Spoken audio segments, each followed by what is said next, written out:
మనల్ని నడిపించగలిగినటువంటి ఒకే ఒక మార్గదర్శి పరిశుద్ధ గ్రంథం బైబిల్. ఈ బైబిల్ని మీరు ఎంత చదువుతారో అంత చక్కటి మార్గంలో మిమ్మల్ని తీసుకొని వెళుతుందని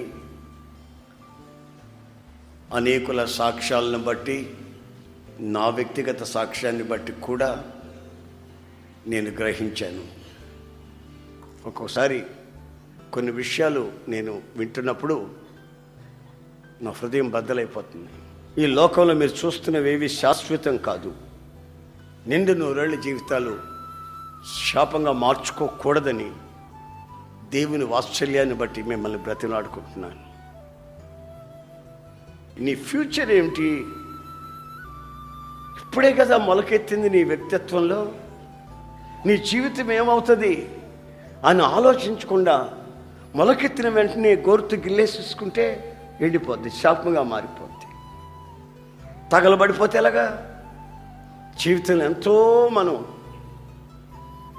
సుఖపడవలసింది, నెమ్మదిగా జీవించవలసింది, ఇతరులకు ఆదర్శంగా మార్చబడవలసింది, ఇతరుల్ని ప్రభువులోకి నడిపించవలసింది. మనం ఆరాధించే దేవుడు పరిశుద్ధుడు.